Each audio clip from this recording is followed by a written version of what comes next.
اے پیغمبر، اگر تم کو آسائش حاصل ہوتی ہے تو ان کو بری لگتی ہے، اور اگر تم پر کوئی مشکل آ پڑتی ہے تو کہتے ہیں کہ ہم نے اپنا کام پہلے ہی درست کر لیا تھا، اور خوشیاں مناتے لوٹ جاتی ہیں۔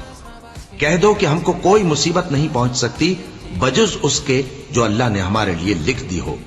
وہی ہمارا کارساز ہے، اور مومنوں کو تو اللہ ہی پر بھروسہ رکھنا چاہیے۔ کہہ دو کہ تم ہمارے حق میں دو بھلائیوں میں سے ایک کے منتظر ہو، اور ہم تمہارے حق میں اس بات کے منتظر ہیں کہ اللہ یا تو اپنے پاس سے تم پر کوئی عذاب نازل کرے یا ہمارے ہاتھوں سے تمہیں عذاب دلوائے، سو تم بھی انتظار کرو، ہم بھی تمہارے ساتھ انتظار کرتے ہیں۔ کہہ دو کہ تم مال خوشی سے خرچ کرو یا ناخوشی سے، تم سے ہرگز قبول نہیں کیا جائے گا، تم نافرمان لوگ ہو،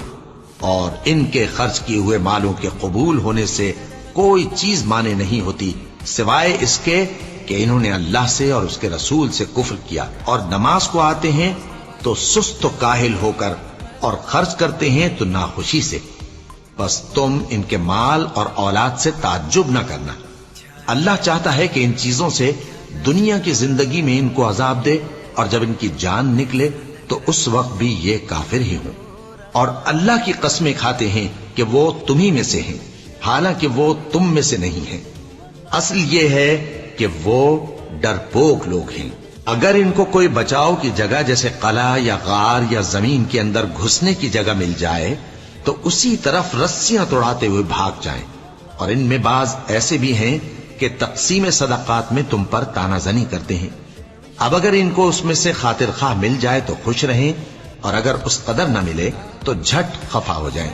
اور اگر وہ اس پر خوش رہتے جو اللہ اور اس کے رسول نے ان کو دیا تھا، اور کہتے کہ ہمیں اللہ کافی ہے، اور اللہ اپنے فضل سے اور اس کے پیغمبر اپنی مہربانی سے ہمیں پھر دے دیں گے، اور ہمیں تو اللہ ہی کی رضا مطلوب ہے، تو ان کے حق میں بہتر ہوتا۔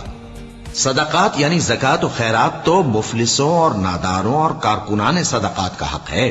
اور ان لوگوں کا جن کے دل جیتنا منظور ہے، اور غلاموں کے آزاد کرانے میں، اور قرض داروں کے قرض ادا کرنے میں، اور اللہ کی راہ میں، اور مسافروں کی مدد میں بھی یہ مال خرچ کرنا چاہیے۔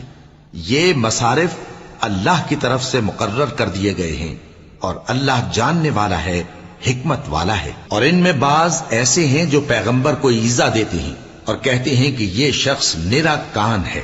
ان سے کہہ دو کہ وہ کان ہے تو تمہاری بھلائی کے لیے، وہ اللہ کا اور مومنوں کی بات کا یقین رکھتا ہے، اور جو لوگ تم میں ایمان لائے ہیں ان کے لیے رحمت ہے، اور جو لوگ اللہ کے رسول کو رنج پہنچاتے ہیں ان کے لیے عذاب علیم تیار ہے۔